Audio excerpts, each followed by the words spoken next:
রাধে রাধে বন্ধু সবাইকে, আবারও চলে এসেছি তোমাদের কাছে। আমি একটু ভালোবাসি তোকে পার্ট 11 নিয়ে।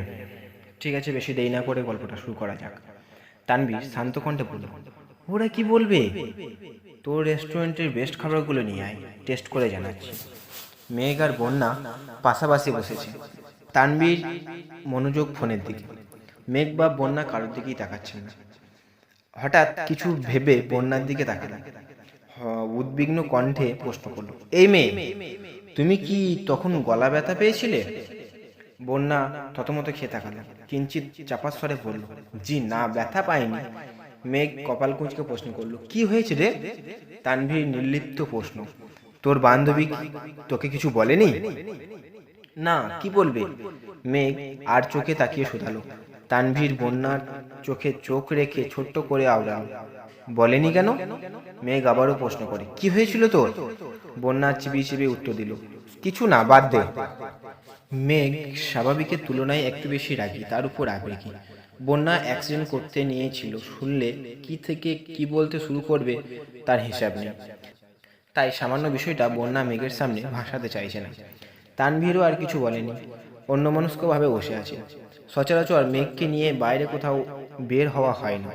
সন্ধ্যা হয়ে গেলে মাঝে মধ্যে টিউশন থেকে মেঘকে বাসায় নিয়ে যাওয়ার দায়িত্বটা তানভীরের থাকে, তবে স্পেশালি কখনো কোথাও নিয়ে যাওয়া হয় না।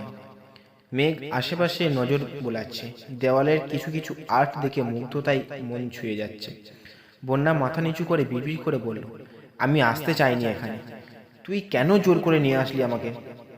মেঘ আনমনা দৃষ্টিতে বন্যার দিকে তাকায়। বন্যার চোখে মুখে বিরক্ত ছাপ, ভেতরে ভেতরে ফোঁস ফোঁস করছে। তানবীরের প্রতি মেয়েটার অদ্ভুত রকমের তিক্ততা। মেঘ সবকিছু জানা সত্ত্বেও মেয়েটাকে নিয়ে রেস্টুরেন্টে এসেছে, কারণ বন্যাকে নিয়ে আসার কথা তানভীর বলেছিল ফোনে।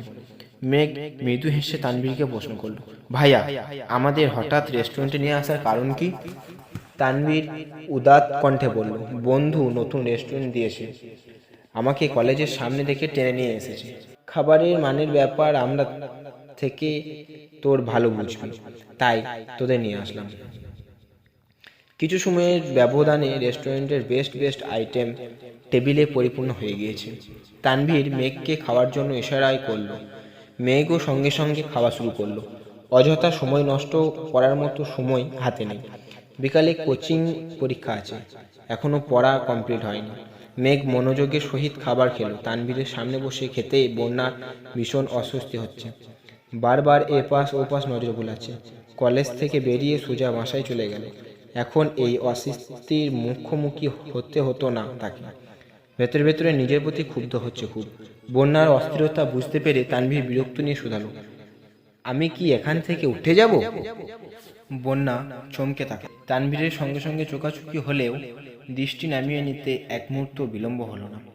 মেঘ এক নিমেষের জন্য বন্যার দিকে তাকাল।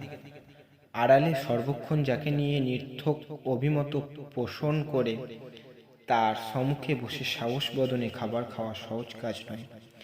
মেঘের অধরে এক চিলতে হাসির ঝলক দেখা গেল।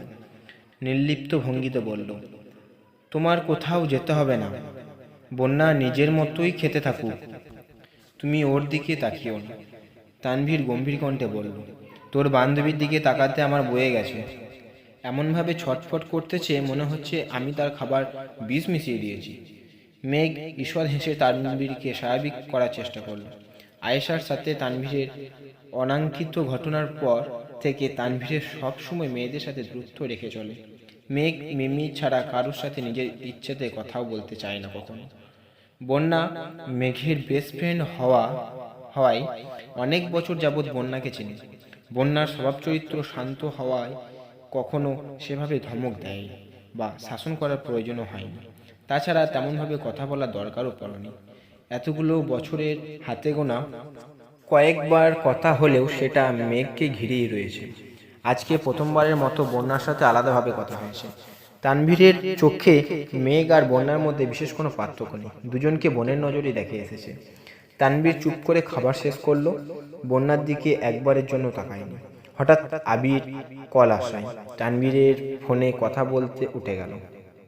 বন্যা এতক্ষণ অন্যমনস্কভাবে খাবার খাচ্ছিল, তানভীর চলে যেতেই মেঘকে চোয়াল শক্ত করে প্রশ্ন করল, কি সমস্যা তোর? তুই আমাকে জোর করে কেন নিয়ে আসলি? ভাইয়া বলেছিল বলেই তোকে নিয়ে এসেছি, নয়তো তোকে ভাইয়ার সামনে ভুলেও নিয়ে আসতাম না। যে আমার ভাইয়াকে সহ্য করতে পারে না, আমিও তাকে সহ্য করতে পারি না, বন্যা নিষ্পহ স্বরে বলল। আজ কলেজে আসাটাই আমার ভুল হয়েছে। মেঘ ক্ষীণ হেসে জিজ্ঞাসা করল, কেন? বাসা থেকে বেরিয়ে রিক্সা পাইনি, হেঁটে মোড় পর্যন্ত আস্তে আস্তে দুবার হোঁচট খেয়েছি, অবশেষে রিক্সায় উঠতে গিয়ে তৃতীয়বার হোঁচট খেয়েছি। কলেজের সামনে এসে রিক্সায় চাকায় ওড়না পেঁচাতে নিয়েছিল, ভাগ্যিস তোর ভাইয়া ছিল, নয়তো বড় কোনো বিপদে পড়তে হতো। ক্লাসে তোর জন্য আমি শুধু স্যারের ধমক খেলাম, আর এখন তোর ভাইয়ার চোখে অসহ্যকর মেয়ে হলাম। এত কিছু হয়ে গেল, অথচ তুই আমাকে কিছুই বললি না।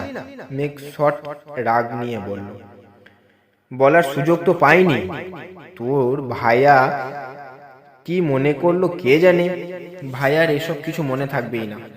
সত্যি কথা বলতে, খাবার খেতে বসে লজ্জা পাওয়া, ইতস্তত বোধ করা, উদাসীনী থাকা, এগুলো ভাইয়া সহ্য হয় না। এরকম আচরণের জন্য মিমি আর আদি এখনো ভাইয়ার কাছে ধমক খায়। সেসব বাদ দে, ভাইয়া আসার আগে তাড়াতাড়ি খাবার শেষ কর। বিল পরিশোধ করে খানিক বাদেই তানভীর এগিয়ে এসে মোলায়েম কণ্ঠে শুধালো, খাওয়া শেষ? বন্যাকে একবার দেখেই জানালো, হ্যাঁ। যাবি নাকি বসবি কিছুক্ষণ? চলে যাব, বিকালে পরীক্ষা আছে, বাসায় গিয়ে পড়তে হবে। ঠিক আছে চল। রোদ উজ্জ্বল আলোয় চোখে ঝলসে যাওয়ার অবস্থা। একটা রিক্সা ডেকে তানভীর বন্যাকে উঠতে বলল।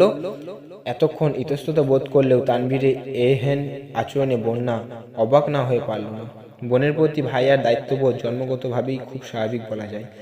একমাত্র বোন হলে সে স্নেহ, মায়া, মমতা একটু বেশি প্রকাশ পায়, তাই বলে বোনের বান্ধবীর প্রতিও এতটা গুরুত্ব।